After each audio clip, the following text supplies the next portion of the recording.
Hi guys! So for today's video, nawawala yung bag ko. Kanina umaga pa ako naghahanap. Ganito kasi yan. Kagabi ay kahapon, pumunta ako sa pwesto. Tapos iniwan ko muna doon yung bag ko. Tapos pumunta kami sa swimming pool namin. Tapos pagka-uwi ko, kinuha ko na yung bag. Tapos pinunta ko na dito sa bahay. May birthday yan ako nagpupuntahan. Nag-ayos-ayos ako. Yung pabango ko nasa loob ng bag ko. And nung papabango ako, andyan pa yan sa loob. Andyan pa yan sa may table. Nandyan pa yan, naalala ko. Andyan pa yan talaga, sinasabi ko. Hindi yan mawawala yan dyan. Tapos pagkasala ko, pagpunta ko ng birthday yan, tapos pag-keme-keme na pag-uwi ko, hindi ko napansin na wala na dyan. Pero hindi ko yun talaga napapansin. Napansin ko lang na wala na nung umaga na. Umaga na, wala. Hinahanap ko siya 7... Anong oras ba ako naghanap noon? 7:35. Yes, 7:35 hanggang 7:45. Yes, naghahanap ako ng ganon. And binalikan ko sa aming pwesto kasi akala ko nandoon and wala doon. So, taranta na ako noon. Hinahanap ko talaga kung nasaan yung bag ko na yun. Kasi, imposible namang mawawala yun. Ang lit-lit lang ng bahay. So, ayan, hinahanap ko talaga dito buo. Tapos, hindi ko talaga siya makita. And, dalawa na kami ng nanay ko yung naghahanap. Tapos, sabi ng nanay ko na pumasok muna ako. Ay, wala muna yung bag ko. Makinig na muna ako. Sabi ko naman sa nanay ko, anong gagamitin ko? Tapos sabi niya, makinig muna daw ako. Tapos sabi ko, sige makikinig muna ako. Total marami naman kaming gagawin ngayon. So ayan, pumunta na ako sa school. Pag uwi ko, wala pa din. Hinahanap ko anong oras na ngayon. 1 o'clock na. Ayan, nag-absent pa ako ngayong hapon kasi naglaan talaga ako ng oras para lang mahanap ko yung bag ko na yun. Kasi marami talaga kaming gagawin bukas.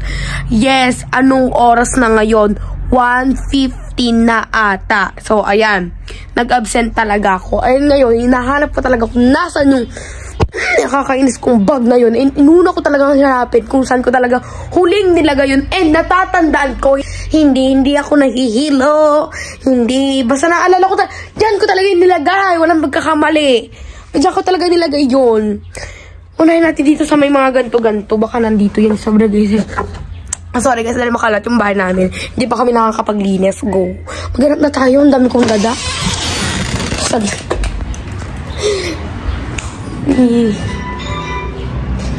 Na naman dito sa site. Dito ko talaga nilagay yun. Guys, update. Hindi ko pa din nahanapan at mas nagkaroon pa ako ng sipon kakahanap. Ayun na nga, nahalata nga nagpalit na ako ng damit kasi kanina pa talaga ako naghahanap at pinagpapawisan na ako.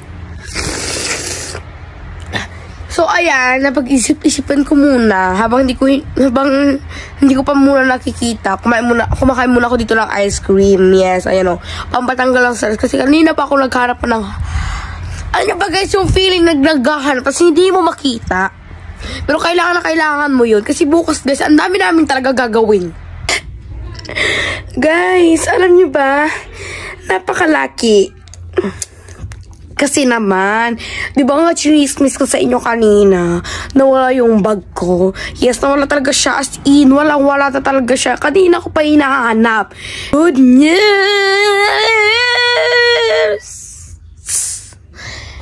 Nakabili na ako ng bago. So, open na natin siya. And papakita ko na sa inyo yung pinamili namin mga gamit ko. Sabi ko, pera nito. So, ito, notebook ko to ng hindi ko pa to alam. Sinulatan ko na to kanina eh. Notebook ng English. Ayan o. Ako nagsulat na yan, guys. Ako na nagsulat. At yan o, guys. Ayan. Then, pangalan ko. Tapos, ayan, notebook naman. Notebook. Ay, notebook. Ayan. Lalagyan na natin siya ng pahiga din na ganito. Ayan. Ayan o. Gusto ko kasi talaga yung ballpen na gel pen. Ayoko ng mga ganito. Yung plastic. Ayoko lang ganyan. Gusto ko talaga ng gel pen. Kaso nga lang sarado na yung pinagbibilan ko ng mga ganyan. Maganda kasi talaga yung mga nila. Tapos pilot na marker. So, ayun lang guys.